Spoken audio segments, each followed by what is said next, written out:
नमस्कार, मी भार्गव गोस्वामी. आपण पाहत आहात तळोदा वृत्तांकन न्यूज. चला तर मग पाहूया आजच्या ताज्या आणि महत्त्वाच्या बातम्या. चिमुकल्यांच्या डोक्यावर पेटी अन मनात सुट्टीचा आनंद. आश्रमशाळांतील विद्यार्थ्यांची घराकडे धाव.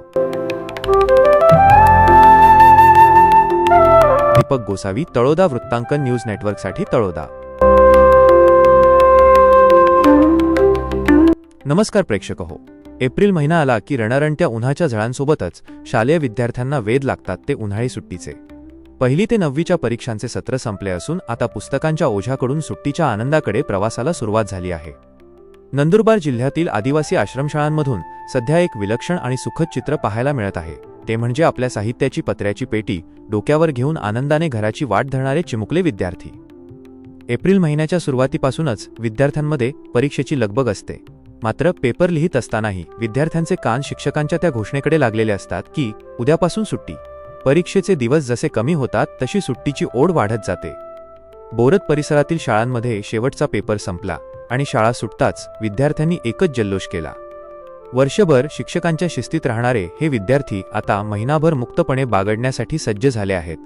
नंदुरबार जिल्हा हा दुर्गम आणि आदिवासीबहुल भाग असल्याने येथे शासकीय व अनुदानित आश्रमशाळांचे प्रमाण मोठे आहे. या शाळांमध्ये बाहेरगावाहून शिक्षणासाठी येणाऱ्या विद्यार्थ्यांची संख्या लक्षणीय असते. वर्षभरापूर्वी जेव्हा हे विद्यार्थी शाळेत प्रवेश घेतात तेव्हा त्यांच्यासोबत एक पत्र्याची पेटी असते. या पेटीत त्यांचे कपडे, अंथरूण पांघरूण आणि शैक्षणिक साहित्य असा त्यांचा सर्वस्व असलेला संसार साठवलेला असतो.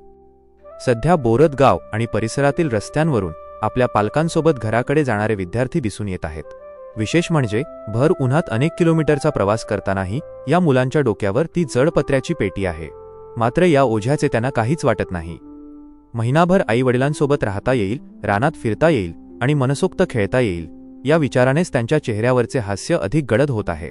घराच्या ओढीने या चिमुकल्यांनी डोक्यावरचे ओझेही जणू सुट्टीच्या आनंदात विसरून गेले आहेत. विद्यार्थ्यांचा हा उत्साह पाहून शिक्षकही भारावून गेले आहेत. वर्षभर मुलांनी केलेला अभ्यास आणि आता त्यांना मिळालेली हक्काची सुट्टी हे एक शैक्षणिक चक्र पूर्ण झाल्याचे प्रतीक आहे. आपल्या पाल्याला न्यायला आलेले पालकही मुलांच्या चेहऱ्यावरील आनंद पाहून समाधानी दिसत आहेत.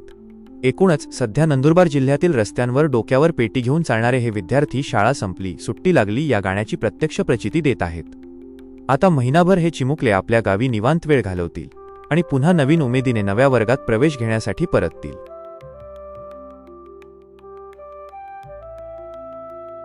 आजसाठी एवढेच. अशा सर्व बातम्या पाहण्यासाठी आमच्या न्यूज चॅनलला सबस्क्राईब करा. धन्यवाद.